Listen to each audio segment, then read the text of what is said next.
जी हाँ, ये आंकड़ा है एक गांव में एक साल के भीतर हुई मौतों का। उस गांव का जहां एक चिता ठंडी नहीं होती कि दूसरी मौत की खबर आ जाती है। खुशियां तो मानो इस गांव से रूठ ही गई हों, क्योंकि जब भी यहाँ कोई तीज त्योहार होता है, ब्याह शादी की बात होती है, तो उस मौके पर भी मौत अपना निवाला लेने इस गाँव में अक्सर आ जाती है। तो कौन सा है ये गाँव और कैसे होती है इस गाँव में मौतें, जानने की कोशिश करेंगे हमारी इस खास पेशकश में।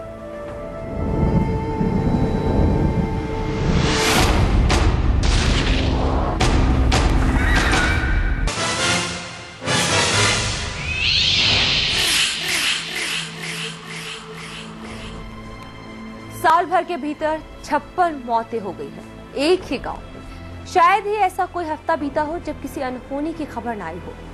और सबसे बड़े ताज्जुब की बात तो यह है कि जिन लोगों को मौत ने अपना शिकार बनाया है, उसमें ज्यादातर बिल्कुल सही सलामत थे।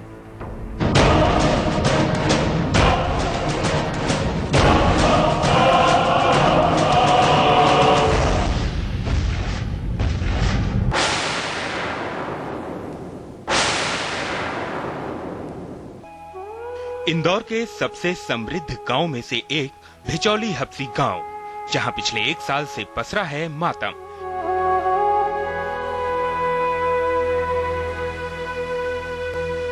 फैली हुई है मनहूसियत। खुशियों को मानो यहां से नफरत सी हो गई है।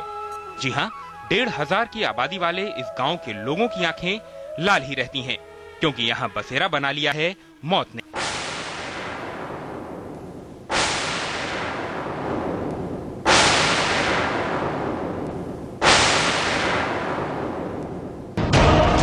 गांव वालों के मुताबिक यहां पिछले एक साल में 56 लोगों को मौत अपना शिकार बना चुकी है। बच्चे, बड़े और बुजुर्ग सब मौत का निवाला बने हैं।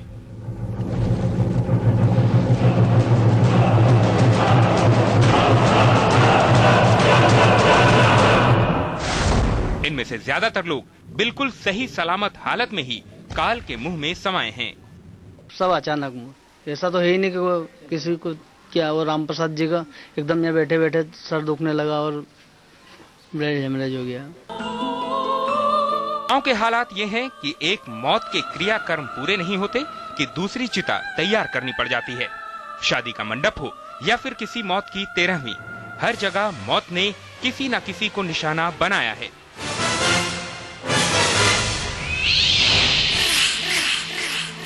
सब गम में डूबे हुए साहब।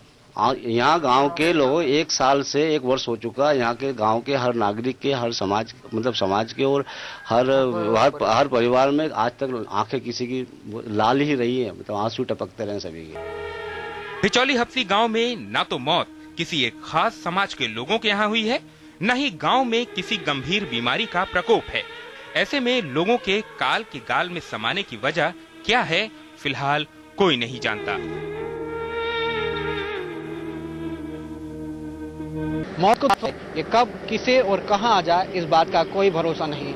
लेकिन भिचौली हप्सी का मामला तो दुनिया में सबसे अनूठा नजर आता है। यहाँ मौत ने मानो अपना बसेरा बना लिया है और जिंदगी की खुशियां मानो यहाँ से जुदा हो गई है। और यही वजह है कि यहाँ पर हर किसी को ये डर सताता रहता है कि मौत का अगला निवाला कौन होगा। कैमरामैन ललित शर्मा के साथ मनोज खांडेकर, सहारा समय, इंदौर। तो देखा आपने कि किस तरह से इस गांव में एक के बाद एक 56 मौतें हो चुकी है एक साल के भीतर। जी हाँ, लोगों का ये कहना है कि शायद ही कोई हफ्ता बीता जब कोई मौत ना हुई हो। एक चिता ठंडी नहीं होती, उससे पहले दूसरी मौत की खबर आ जाती है। तो आखिर क्यों ऐसा होता है, ये तो अभी तक गांव वाले नहीं जानते, लेकिन अपनी तरफ से जो भी कोशिशें हो पाई वो जरूर करी हैं। बात करते हैं फिर से हमारे संवाददाता मनोज खांडेकर से। जी मनोज, जानना चाहेंगे क्या कुछ और जुड़ी बातें हैं इस गाँव से, कब से ये सब कुछ चलता चला है, कुछ और चौंकाने वाली बातें भी सामने आई? देखिए, पिछले लगभग एक साल से इसी तरह का मातम इस पूरे गांव में पसरा हुआ है। इंदौर से लगभग 8 किलोमीटर इलाके में ये गांव बसा हुआ है। 1,500 से 2,000 की आबादी और में आपको सबसे समृद्ध गांव है। लाखों करोड़ रुपए की जमीन जायदाद यहाँ पर लोगों के पास। ऐसा कोई व्यक्ति नहीं जो अपने परिवार का इलाज सही तरीके से नहीं करा पाए, लेकिन किसी को अपने परिवार के सदस्य का इलाज कराने का मौका ही नहीं मिल पाया। अचानक मौत हो रही है, सड़क हादसे में हो रही है, अचानक सीने में दर्द उठता है और आदमी को हार्ट अटैक आ जाता है और उसकी मौत हो जाती है। या जैसा हमने अपनी खबर में देखा कि एक व्यक्ति बोल रहे थे कि चौपाल पर बैठे हुए एक व्यक्ति को अचानक सर में दर्द हुआ और उसका ब्रेन हेमरेज हो गया। तो जाहिर तौर पर काफी डरा और सहमा हुआ गाँव है। किसी को कुछ समझ में नहीं आ रहा है कि गांव पर किस तरह की आपदा आन पड़ी है, लगातार मौतें हो रही है।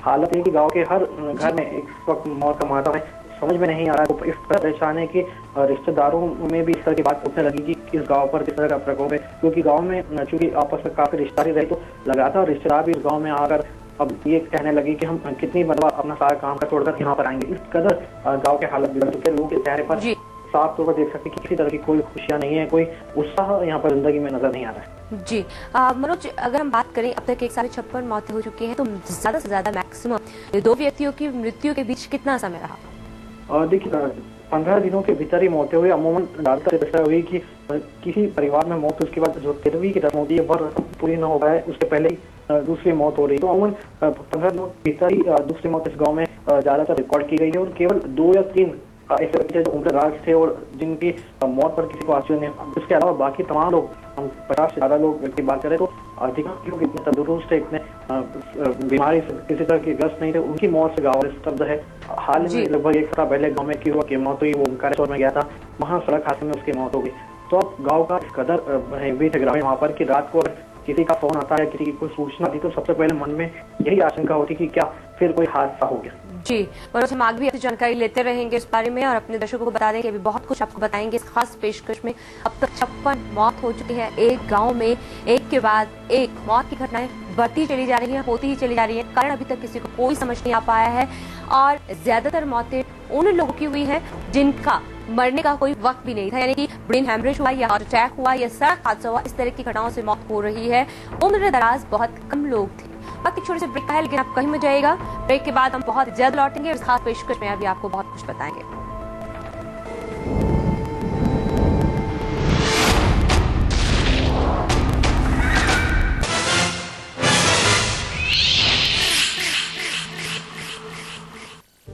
मेरे बच्चे को मिली आयोडीन की शक्ति, तुम्हें बच्चा बने एकदम स्मार्ट। पेश है आयोडीन युक्त नया आई शक्ति नमक। आयोडीन से ही तो दिमाग तेज।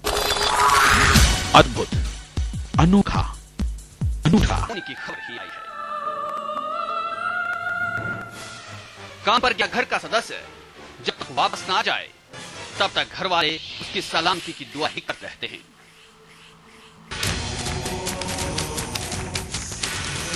लोगों को हर वक्त अंदेशा रहता है कि मौत कहीं उनके किसी प्रिय का रास्ता न दे रही हो।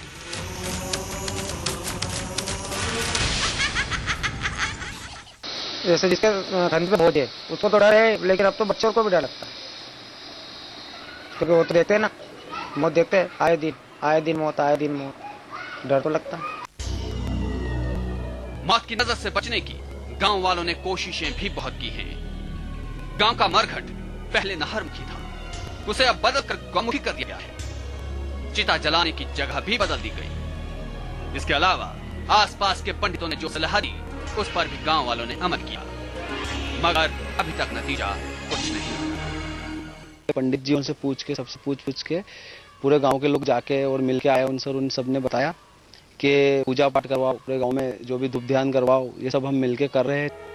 अभी तक गांव वालों की मौत के कहर से बचने की हर कोशिश नाकामयाब ही रही है। उन्हें अब किसी चमत्कार की आस है जो उन्हें इस संकट से मुक्ति दिलाने वाला साबित हो।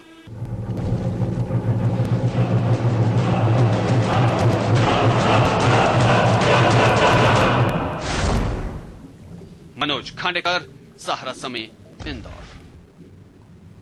तो इस अपशगुन से बचने के लिए और इस तरह की घटनाओं को कम करने के लिए बहुत सी कोशिशें की गई, लेकिन अब तक सब नाकाम रही हैं। हम बात करते हैं पंडित संजय जोशी जी से, जो कि फोन लाइन पर हमारे साथ मौजूद हैं। इन्होंने भी इस गांव के अपशगुन को दूर करने के लिए हवन पूजन किया था। पंडित संजय, हम आपसे जानना चाहेंगे कि किस तरह की पूजा पाठ आपने की थी और आपको क्या लगता है कि ऐसा क्या है इस गाँव में जिस तरह की घटनाएं घटती हैं?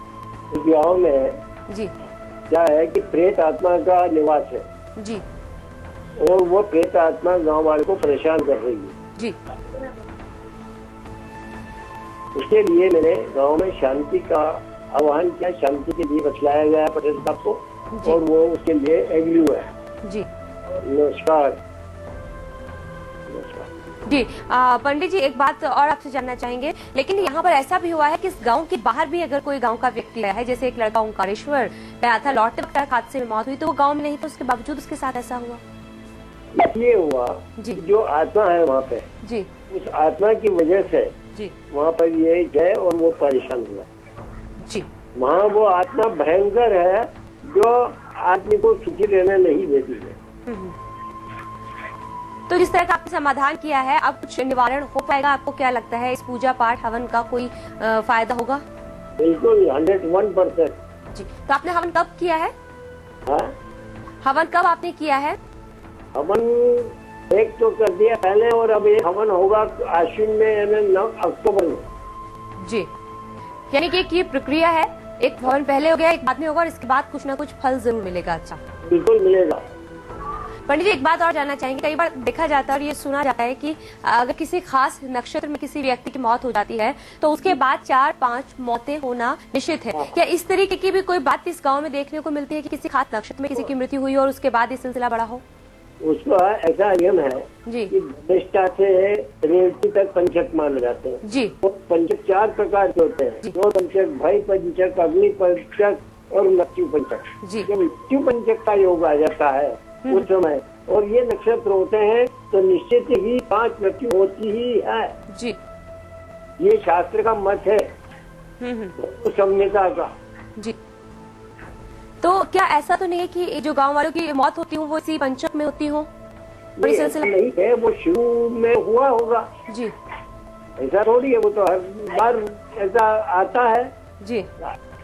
पंचक और पंचक आने पर इस प्रकार का जब मृत्यु पंचक का योग बनता है और उस समय कोई एक्सपायर्ड होता है तो होता है, अन्यथा नहीं। जी, तो आपका मानना यह है कि अब जो फिलहाल जो परेशानी है इस गांव में वो कहीं ना कहीं एक प्रेतात्मा को लेकर है। बहुत बहुत शुक्रिया इस बातचीत के लिए आपका। तो पंडित जी का मानना है कि एक प्रेतात्मा है जो गांव के लोगों को परेशान कर रही है, जो गांव के लोगों को सुखी नहीं रहने देना चाहती है, और इसीलिए वो इस तरह के हालात बनाती है, इस तरह की परिस्थितियां बनाती है कि किसी न किसी व्यक्ति की मौत होती रहती है इस गांव में। एक बार शुरू करते हैं हमारे संवाददाता विजय मानके से, जो कि स्थानीय लोगों के साथ इस वक्त मौजूद हैं। विजय जी, आपके साथ वहाँ के लोग भी हैं, क्या उनका कहना है, किस तरह की उनकी स्थिति है, सबसे पहले जानना चाहेंगे जो माहौल बना हुआ है गाँव में उसको लेकर। बिल्कुल विवेक जी, गांव के लोग मेरे साथ मौजूद हैं, उनसे ही जानने की कोशिश करते हैं कि इस समय जैसा कि हम लोग बता रहे हैं कि अब तक इतनी सारी मौतें हो चुकी है, तो गांव में क्या माहौल है अभी इस पूरी घटनाक्रम को लेकर? गांव में तो माहौल यही है कि हर दिमाग के चेहरे भी यही है कि कभी रात को घंटी बजती है तो मतलब अगला कौन, क्योंकि पूरा गाँव पूरे सन्नाटे में पूरी तरह। तो अक्सर लोग जैसे घर से बाहर निकलते हैं, कल मैं ओंकारेश्वर गया था तो 8-10 मिस कॉल आ गए घर से एकदम अचानक। फिर बाद में जैसे मैं नहा के बाहर आया नदी में, जैसे मैंने फोन लगाया तो रेंज में नहीं आया, फिर मोबाइल में रेंज में आया, फिर फोन करा तो मैंने क्या हो गया एकदम, मैं खुद परेशान हो गया। अब तो आप बताएं, आप बुजुर्ग हैं, गांव में कई सालों से रह रहे हैं, ऐसी कभी पहले घटना हुई? नहीं, कभी ऐसी पहले कभी नहीं हुई साहब जी।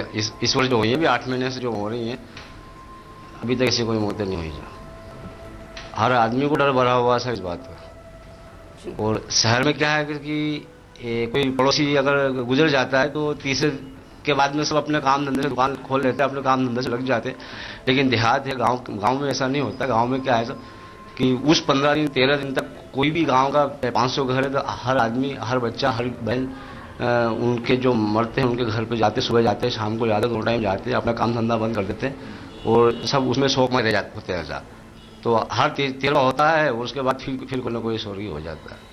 किसी का पहले का कोई गुजर गया, उसका भी 13वां हुआ, फिर कोई ना कोई गुजर गया, डर बना। अच्छा, ये जानना चाहेंगे कि ये जो लगातार मौतें हुई हैं उसको लेकर आप लोग युवा हैं, तो क्या आपको लगता है ये कहीं ना कहीं कुछ अंधविश्वास है या क्या लगता है, क्यों हो रहा है ऐसा? पूरे गांव में ऐसा लग रहा है, भय इतना खतरनाक लगता है हमको कि 8 से 10 महीने हो गए पूरे गांव में मौतें हो रही है।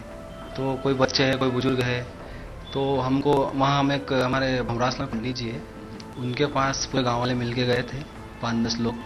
उनने हमको बताया पूजा पाठ का, तो वो पूजा पाठ हम पूरे मिलजुल के सब लोग गांव में चंदा करके उसको करवाना चाह रहे हैं। अच्छा, पंडित जी से अभी बात हो रही है, बोल रहे हैं प्रेत आत्मा का साया, ऐसा बताया उन्होंने? हाँ, कुछ प्रेत आत्मा का सब बताया, पूजा पाठ का सामान उन्होंने लिखवाया, वो सब हम पूरा गाँव के मिलके उसको चंदा ला करवा के वो पूरी उसको ले जाके अपने गैया जी आएंगे, उज्जैन शुरुआत करेंगे और पितृदोष बोलते हैं उसको जी। उसके बाद में इलाहाबाद में उसकी पूजा होगी गाँव में। ये अपना जो अगला महीना आएगा। जी विजय जी, हमने सुना कि किस तरह से लोगों के मन में भय बना हुआ है और किस तरह से वो हर कोशिश करने के लिए तैयार हैं। हम आगे भी आपसे बातचीत करेंगे। फिलहाल वक्त एक छोटी सी ब्रेक का है, आप कहीं में जाइएगा क्योंकि ब्रेक के बाद हम बहुत जल्द लौटते हैं इस खास पेशकश में।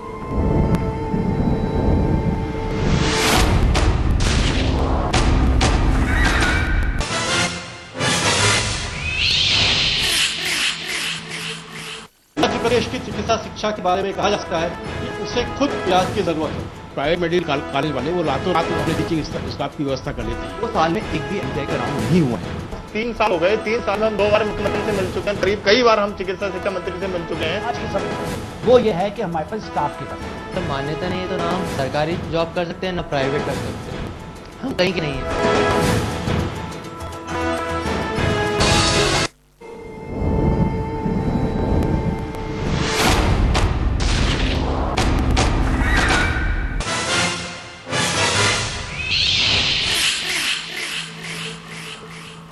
ब्रेक के बाद आप सभी का एक बार फिर से स्वागत है हमारी इस खास पेशकश में, जिसमें हम बात कर रहे हैं इंदौर के एक गांव की, जिस गांव में 1 साल से भी कम समय के अंदर हुई है पूरी 56 मौतें। और इन मौतों का ये सिलसिला जो बढ़ता ही चला जा रहा है और लोगों का ये कहना है कि हफ्ते भर के अंदर तकरीबन एक मौत हो जाती है, 13वीं होती नहीं है, उससे पहले दूसरी मौत की खबर आ जाती है। रुक करते हैं हमारे संवाददाता विजय पांडे का। विजय जी, अभी हमने बातें सुनी लोगों की, किस तरह से लोगों के मन में डर है, किस तरह से भय है। पंडित जी से भी हमारी बात हुई थी, पंडित जी का ये कहना है कि प्रेतात्मा का वास है, वही सुखी नहीं रहना देना चाहती। एक हवन पूजन उन्होंने किया है और एक अभी करने की तैयारी है। तो जो पहला हवन हुआ है, क्या उससे कोई आंशिक लाभ दिखाई दिया?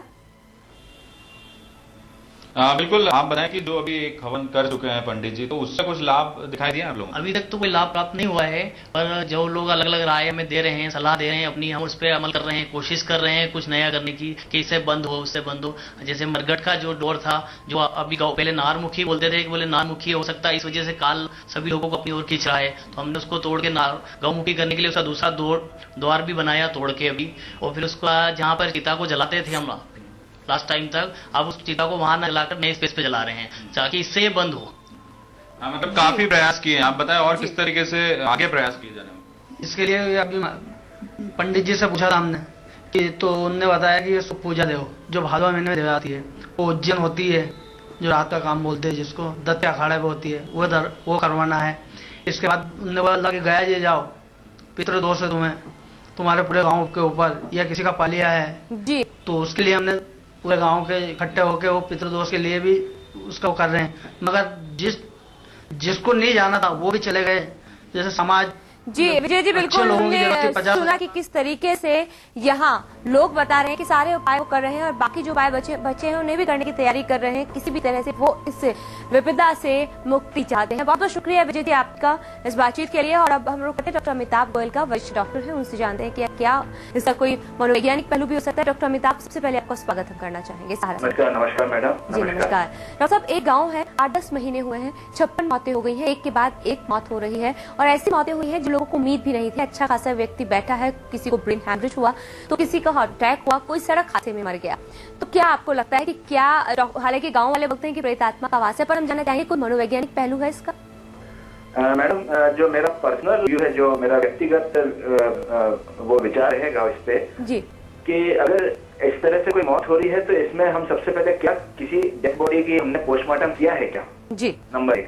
क्योंकि साइंटिफिक अगर देखा जाए ऐसा भूत पिशाच तो कुछ होते नहीं है जी, लेकिन definitely third power is definitely there जो आपको शक्ति देती है, ठीक है, और वो कभी बुरा नहीं करती है, ठीक है। लेकिन अगर कोई डेथ ऐसी हो रही है तो मैं तो पहले जानना चाहूंगा कि पहले पोस्टमार्टम हुए हैं कि नहीं, क्योंकि कई कारण ऐसे होते हैं जो बैठे बैठे हार्ट अटैक आ जाता है, बैठे बैठे सडन ब्लड प्रेशर बढ़ता है जिसमें ब्रेन हेमरेज हो जाता है, या बैठे बैठे कुर्सी का कोई भी पाया टूटा गया तो उसमें कोई भी प्रॉब्लम हुई या उसमें कोई हड्डी टूटी, उसमें फैट एम्बोलिज्म जाके फेफड़े में फंस गया तो डेथ हो गई। ऐसी बहुत सारी चीजें जो सडन हो जाती हैं।